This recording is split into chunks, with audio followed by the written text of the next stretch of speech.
নমস্কাৰ friends, tech খবৰ আৰু এটা নতুন খণ্ডলৈ আপোনালোকক স্বাগতম জনাইছোঁ। টেকন'লজিৰ ধুনীয়া ধুনীয়া নতুন নতুন খবৰ লৈ মই আকৌ আজি আপোনালোকৰ সন্মুখত আহিছোঁ। গতিকে দেৰি নকৰি আহক ভিডিঅ'টো আৰম্ভ কৰোঁ।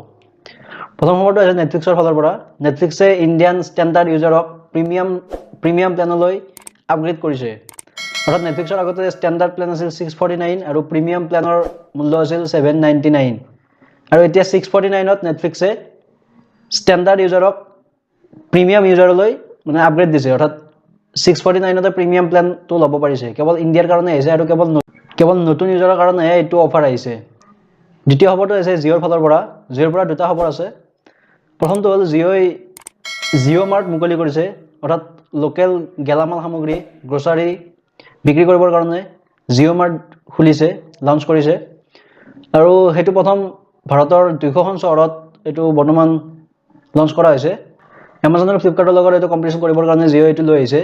আপুনি নিশ্চয় জানে যে এমাজন আৰু ফ্লিপকাৰ্টে এইটো আগৰ পৰাই দি আহিছে, গ্ৰছাৰী ছাৰ্ভিচ আগৰ পৰাই চলি আছে তেওঁলোকৰ। তো জিঅ' এইটো নতুনকৈ লঞ্চ কৰিছে আৰু ভাৰতৰ 200খন চহৰত বৰ্তমান এইটো লঞ্চ কৰা হৈছে।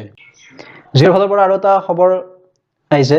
Reliance Jio' work from home বুলি এটা নতুন প্লেন মুকলি কৰিছে, যিটো প্লেনৰ ভেলিডিটি 30 দিন হ'ব, 30 days, আৰু সেইটো কেৱল ডাটা পেক হ'ব, তাত কোনো ধৰণৰ টক টাইম বেলেঞ্চ নাথাকে। তো এইটো মূল্যটো হ'ল 151 rupees, 151 টকাত 30 GB পাব আৰু 151 টকাত 30 GB পাব, 201 টকাত 40 GB পাব আৰু 251 টকাত 251ত 50 GB ডাটা পাব। অৰ্থাৎ আপুনি যোনটো বিচাৰে সেইটো ল'ব পাৰে, কেৱল 30 দিনৰ কাৰণে হ'ব এইটো। যদি 151 লয় আপুনি 30 GB পাব ডেইলি 1 GB কে, আৰু ঠিক তেনেকৈ 201 টকাত 40 GB আৰু 251 টকাত 50 GB ডাটা পাব। এতিয়াৰ পৰা ছুইগি আৰু জমেটোৱে কৰিব এলকহলৰ হোম ডেলিভাৰী। অৰ্থাৎ মদৰ হোম ডেলিভাৰী কৰিব ছুইগি আৰু জমেটোৱে। খবৰটো মহাৰাষ্ট্ৰৰ ফালৰ পৰা আহিছে। মহাৰাষ্ট্ৰত এনেকুৱা হৈছে যে মহাৰাষ্ট্ৰত চব বন্ধ আছে লকডাউনৰ কাৰণে আৰু এলকহল খুলি দিছে, কিন্তু এলকহলটো নিবৰ কাৰণে মানুহ নাযায়। তো সেইকাৰণে চৰকাৰে এইটো ব্যৱস্থা কৰিছে যে অনলাইন কিছুমান ডেলিভাৰী প্লেটফৰ্ম ছুইগি জমেটো এনেকুৱা ধৰণৰ যিবিলাকে ফুড ডেলিভাৰী দিয়ে, তেওঁলোকক এইটো নিৰ্দেশ দিছে যাতে তেওঁলোকে এলকহল মানুহৰ ঘৰত গৈ হোম ডেলিভাৰী কৰে। কিন্তু সকলোৱে নোৱাৰিব, তাৰ কাৰণে পাৰ্মিট এখন লাগিব আৰু পাৰ্মিটৰ কাৰণে এপ্লাই কৰিব পাৰে। তো পাৰ্মিট যোনে পায় তেওঁলোককহে মানে এইটো সুবিধা প্ৰদান কৰা হ'ব। অৰ্থাৎ এলকহলৰ অৰ্ডাৰ দিব, ঘৰত আহি দি থৈ যাব ছুইগি আৰু জমেটো বা আৰু তেনেকুৱা যদি কিবা তেনেকুৱা প্লেটফৰ্ম আছে তেওঁলোকে। নেক্সট খবৰটো হৈছে BSNLৰ ফালৰ পৰা। BSNLে ঈদৰ কাৰণে এটা নতুন অফাৰ মুকলি কৰি দিছে, 786 অফাৰ।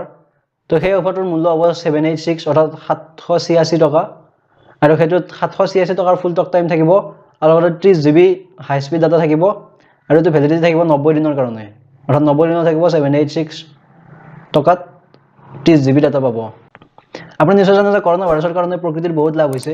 যিটো ইণ্ডাষ্ট্ৰী বা গাড়ী মটৰ এইবিলাক চলা নাই আৰু ইণ্ডাষ্ট্ৰীবিলাক বন্ধ হৈ আছে, সেইকাৰণে ধোঁৱা বা তেনেকুৱা ধৰণৰ প্ৰদূষণ বহুত কম হৈছে আৰু সেইকাৰণে কাৰ্বন ডাই অক্সাইড বহুত কমি গৈছে আৰু অক্সিজেনৰ পৰিমাণ বাঢ়ি গৈছে। তো এটা সমীক্ষাত প্ৰকাশ পাইছে যে এপ্ৰিল মাহত কাৰ্বন ডাই অক্সাইডৰ পৰিমাণ 17% কমি গৈছে। অৰ্থাৎ কাৰ্বন ডাই অক্সাইডৰ বৰ্তমান যিটো লেভেল আছে সেইটো লেভেল 2006ত যিটো লেভেল আছিল, তো সেই 2006ৰ লেভেললৈ মানে কাৰ্বন ডাই অক্সাইড গুচি গৈছে। অৰ্থাৎ সিমানখিনি কাৰ্বন ডাই অক্সাইড কমি গৈছে পৃথিৱীৰ পৰা। তো আপুনি চিন্তা কৰক কিমান কমিব লাগিব। 2006ত যেনেকুৱা আছিল তেতিয়া গাড়ী মটৰ বহুত কম আছিল আৰু ইণ্ডাষ্ট্ৰী বহুত কম আছিল। তো সেনেকুৱা ধৰণৰ লেভেললৈ কাৰ্বন ডাই অক্সাইড কমি গৈছে 17%, 17% পৃথিৱীৰ পৰা কাৰ্বন ডাই অক্সাইড হ্ৰাস পাইছে। আৰু বিজ্ঞানীসকলে কৈছে যে এইটো মানে সদায় নাথাকে, আকৌ লকডাউন খোলাৰ লগে লগে এইটো আকৌ বাঢ়ি যাব, কাৰ্বন ডাই অক্সাইডৰ পৰিমাণ আকৌ বাঢ়ি যাব। গতিকে এইটো এটা লং লাষ্টিং নহয় বুলি কৈছে। তো এইখিনি আছিল আজি টেক খবৰত। আপোনাৰ কোনটো খবৰ বেছি ভাল লাগিছে আপুনি কমেণ্টত জনাব।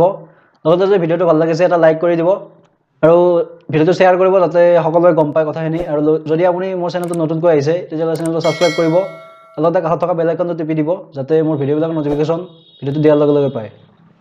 ধন্যবাদ।